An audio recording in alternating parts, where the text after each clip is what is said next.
What is going on, Steeler Nation? This your boy Meech, man. Jumping back in. Just had a couple of things, bro, because I've been sitting here watching what's been going on. So Aaron Rodgers done popped his head out, y'all. He done popped his head out. And see, here's the thing about it is, he ain't talking about football at all. 3 hours worth of conversations. I watched the whole thing. He ain't talking about football. So that goes on to say, what are we going to do at the quarterback position? I see everybody keep going in. What are Steelers going to do at quarterback? And I told y'all in the last episode, you focus on the here and the now. Here and the now. Yes, you got all that positive news about him. And if he come, he come. But if he don't, you focus on the here and now. The here and now. So with all that, I'm going to jump into some big takeaways that I seen about it. First off the bat, Ian O'Connor, the guy that wrote Aaron Rodgers' book, he came out and he said, let me pull this up. I'm not doing consistent day-to-day reporting on his life, but I have occasionally reached out. In the sense I got, I think I have a pretty good sense of what his personal issues are, and I don't think it's something that it would prevent him from playing football. I just think virtually behind the scenes, not that he's guaranteed it, but if he's told the Steelers, look, I'm going to play for you. I just don't want to go there and then miss part of mandatory minicamp because of my personal issues. I'm pretty sure they're going to be solved by the end of May, at least in my satisfaction, where I can give my all. And he goes on and on, but I just want to stop right there because it goes back to what I said. Even if that is the case, let the man take care of his personal business. If he gave you that handshake, that nod, like, bro, I'm gonna get up with you and, like, really mean it, okay, go ahead.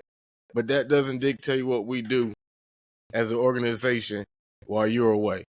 You did what you did. We let you have your time. We did what we did.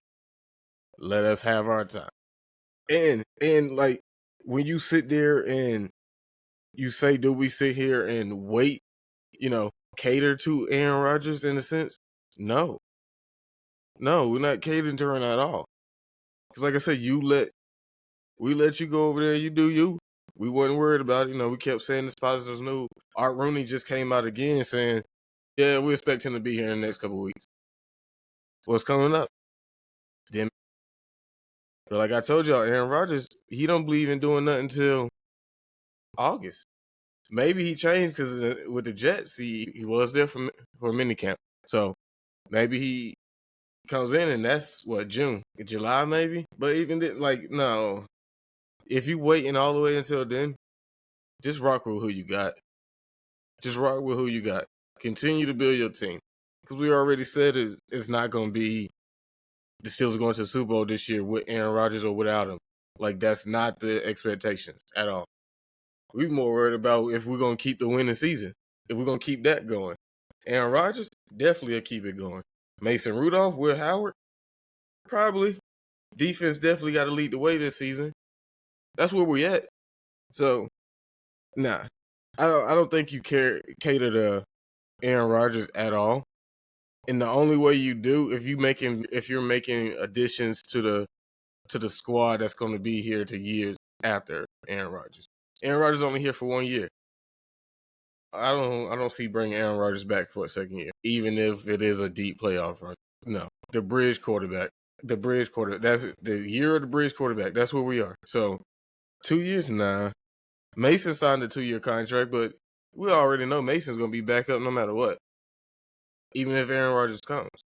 And it's a good chance Mason may start the season, and I think it's just because it's Will Howard. Like, the Steelers don't start rookies at quarterback. So I think that's really the only reason why he gets a start this year. Rodgers, 43. Come on, y'all. Aaron Rodgers is still good, but Aaron Rodgers is not on that level of MVP Aaron Rodgers, Super Bowl Aaron Rodgers.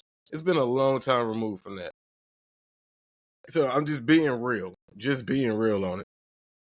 So Ray Filippo came out. He said we should handpick wide receiver for Aaron Rodgers. And on that notion, no, not at all. So that's why I say the only way you do that is if that player is going to be here for years to come.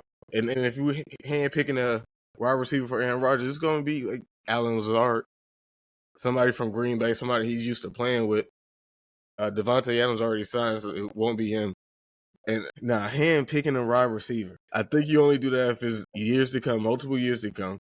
A wide receiver with 700, 800 yards to pair with DK. That's all we need for real. We don't need no star. Like, we got DK. You need a decent, reliable two that can get over on DK. That's all we need at wide receiver. And the Steelers was that. That's why I said the George Pickens trade. It kind of messed all that up. Where in George Pickens, you getting a 1A and a 1B. The next player, like, we're not going to trade all of our draft capital for that to go get another wide receiver. You just did that with DK, traded the second round pick, and you paid him $100+ million. Like, and then you tell me we're gonna go trade the farm for another wide receiver? Nah, not with it at all. Not with it at all. So a wide receiver with 700, 800 yards to pair with DK and a build for the future. Not right now. That's what I see. We need to move the way we need to move at wide receiver. Build for the future, not right now. I don't think you get that from Gabe Davis, Keenan Allen, or Amari Cooper, or Allen Lazard, like I mentioned. Somebody that we know Aaron Rodgers is used to playing with. I know everybody, Amari Cooper, come on, man. You just got rid of George Pickens for the attitude problems and all that. That's what Amari Cooper brings. And I don't think you're getting 700, 800 yards out of any one of those guys. A reliable two-wide receiver. Nah. If it didn't work before with Aaron Rodgers and handpicking wide receivers, Allen Lazard and the other wide receivers from Green Bay, Devontae Adams going to the Jets last season, it ain't gonna work now. That's why I say you don't sit there and cater to him at all. You don't let him. You don't cherry pick the wide receiver. Now you can put out options. You're saying, hey, these are the guys we want on the squad. Aaron Rodgers, what do you say? Pick it that way. Like, these people going to be here no matter what, y'all. That's what I'm talking about. Don't bring in another guy for 1 year. We're going to be right back to where we are.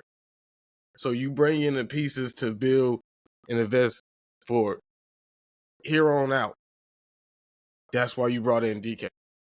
Paid him 5 years. DK's here for the next 5 years. DK would be here when, I think the lease is up for the stadium. DK will still be here. So you build for that future. And I know some people might say DJ Moore or Brandon Ayuk situation. I'm here to tell you, Brandon Ayuk ain't coming back. No. After last year, the following year, stringing us along? Nah, bro. And if the Steelers do, man, that's sad. That's sad. We already kind of looking bad in this situation with Aaron Rodgers. And that was last year with Brandon Ayuk. Nah.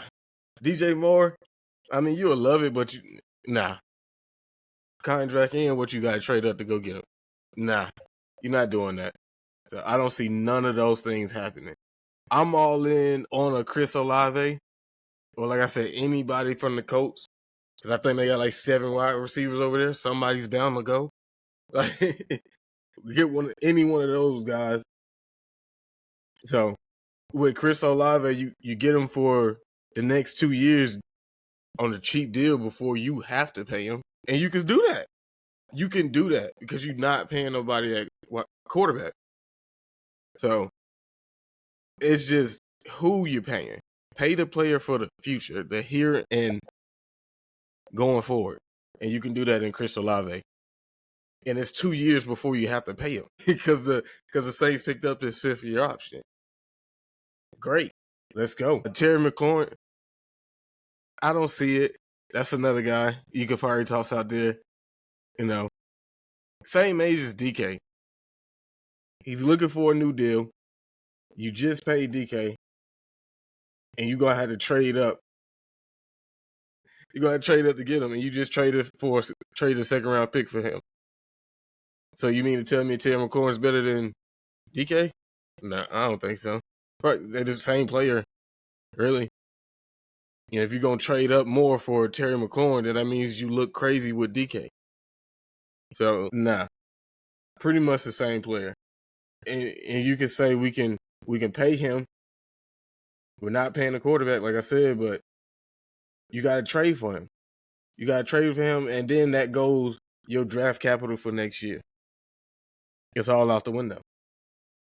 Gone. Nothing. And right now, because you traded a second, right now, if you try to even make that trade, you got nothing to entice the Commanders. You got nothing to give them.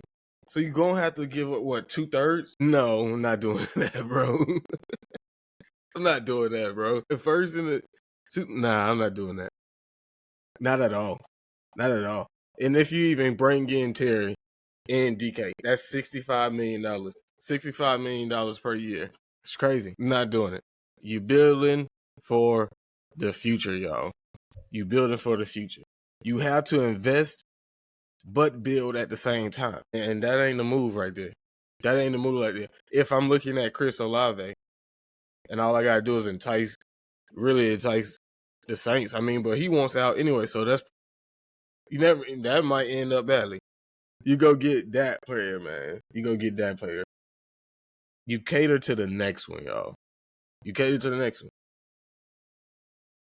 Not Aaron Rodgers. He's only here for 1 year.